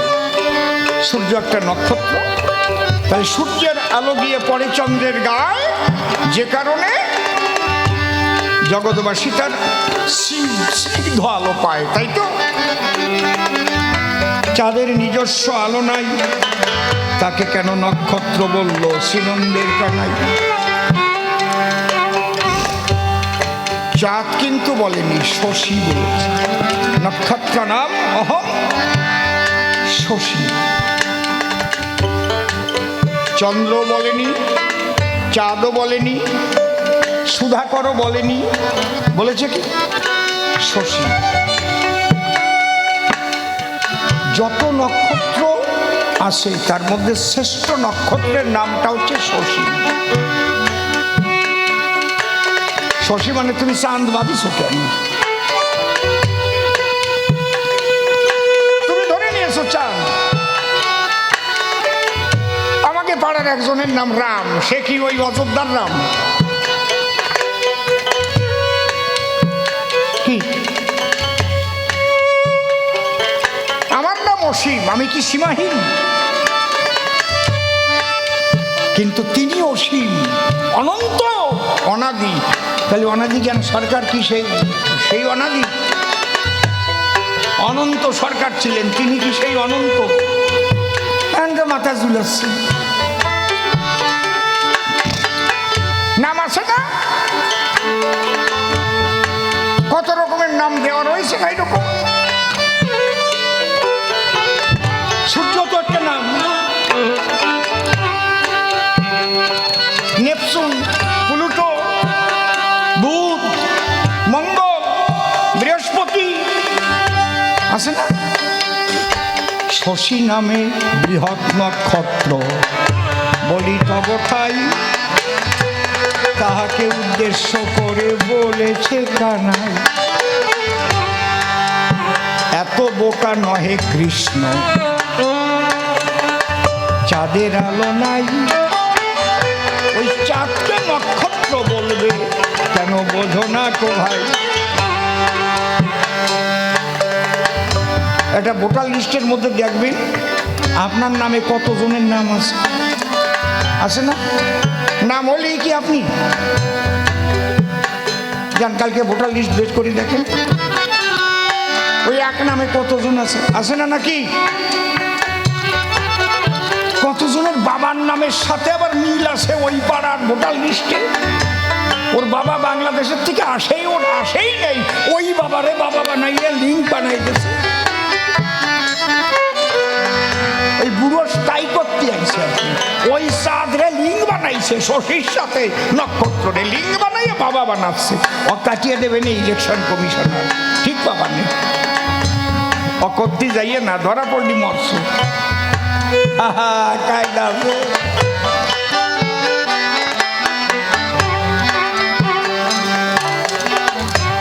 পরিষ্কার পরিচ্ছন্ন কথা বলে যাই, রাত 11:30 বেশি বাজে দেখিবারে পাই। এইবার তাকে ডেকে নিয়ে মনে আছে ভাবো, দুজনে মিলে সভা তলে মিলন হয়ে যাব। যমুনে এই কি তুমি সেই যমুনে প্রবাহিনী, যমুনে যমুনে এই কি তুমি সেই যমুনে প্রবাহিনী, যমুনে ও যার বিশাল তটে রূপের হাতে বিকট নীলকান্তমণি, যমুনে এই কি তুমি সেই যমুনে প্রবাহিনী, যমুনে এসো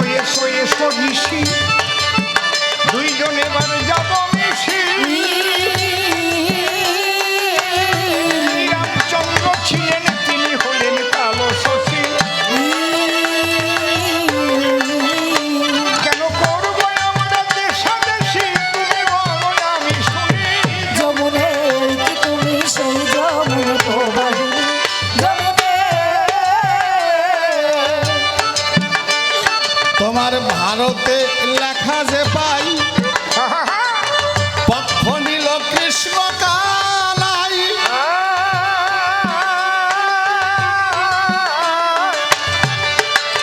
যিনি হলেন জগৎ পিতা তার তো কোনো পক্ষ নাই। কেন অর্জুনের রথেতে কানাই সারথ হইল শুনি। তার সংবিধানে লেখা আছে তিনি থাকেন তাহার কাছে।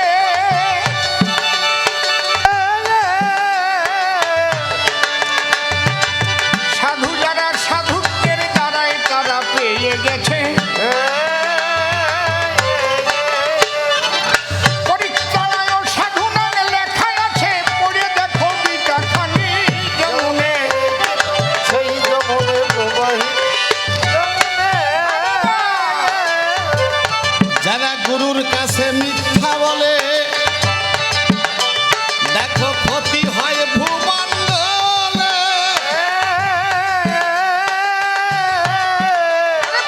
গুরুর কাছে মিথ্যা বলে যুধিষ্ঠির শ্রেষ্ঠ বলে লেখাই আছে শাস্ত্রের মূলে, আমি তাহা দেখলাম জানি। শোনো, সত্য বলে ভগবানকে পায়, আর ভগবান যদি মিথ্যা বলায়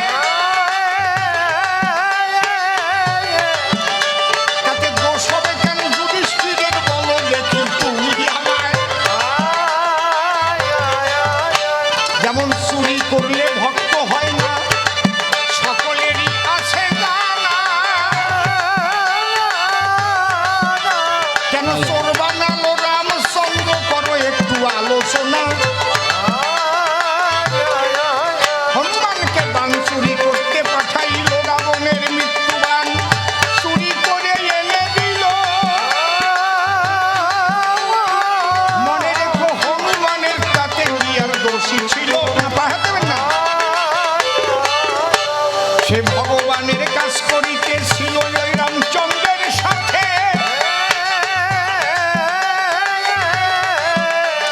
যেমন ধর্মরাজ্য প্রতিষ্ঠাকে কৃষ্ণ তারে বলাইল, যুধিষ্ঠির কৃষ্ণের বাক্য রেখেছিল, তো সবে কেন আমি শুনি যমুনে সেই যমুনে প্রবাহিনী যমুনে। কেন ধৃতরাষ্ট্র পুত্র শোক পেল বল মূলে তার কি দোষ ছিল। কোন কর্ম ফলে বলে গান্ধারী পুত্র হারালো। কেন মৃত্যুর পরে স্বর্গে গেল বলো বলো আমি শুনি। মাকড়সার 100 বাচ্চা ওরে সেজন্য মারে, এটা আগের জন্মের অভিশাপ করে। আরে সে কারণে এ জন্মে শতরুদ্র যাবে মরে। কথা বললাম আমি তোমার ঘরে, শুনলো যত জ্ঞানী গুণী যমুনে, এই কি তুমি সেই যমুনে প্রবাহিনী। আমি বুঝিতে পারিলাম এখন যিনি রাম রাজীব লোচন। কৃষ্ণ হয়ে লীলা করতে এলো এই বিশ্বভুবন। তুমি কৃষ্ণ লীলা করলে লিখন মঙ্গলে মানুষের জানি। তাহলে আমার কৃষ্ণ আলাদা নয়, আমরা মিলে যাবো আজ দুজনায়। প্রীতি জাগবে প্রীতি উলুধ্বনি দাও এ সভায়। আজি মিলন হয়ে যাই দুজনাই, শুনলেন মিলন ভক্তজনী যমুনে, এই কি তুমি সেই যমুনে প্রবাহিনী যমুনে। রামকৃষ্ণ দুইজনে আলাদা নয়। কর্মফলে মানুষ দেখো আসে আরো যায়। বাবা। জীবের কল্যাণে দেখো আসে ভগবান। যে সময় যে এসে লীলা করে দান। বাবা। লেখা না হলে মানুষ জানবে কিসের তরে। ভালো। এই জন্য কবিরা লেখে কলম ধরে, রামলীলা বহু তলে হইবে সংগঠন। তাই তো করলো গুরু রামায়ণ লেখন সেই রামই কৃষ্ণ হয়ে জগতেতে আসে তাহার লীলা এই জানবে বিশ্বকাশে সেই জন্য দ্বৈপায়ন লিখেছে ভারত এই তো আমাদের অভিমত যে সুন্দর কথা তুমি বলেছো গোসাই, এরপরে আমাদের আর কোনো কথা নাই। এই নিয়ে তর্ক বিতর্ক ছেড়ে যার লাগে ভালো লাগে পূরণ করো তারে, যেভাবে যার ভক্তি আসে তাকে তোমরা ভজো, তার নাম নিয়ে ওরে মনে প্রাণে মজো। এই তো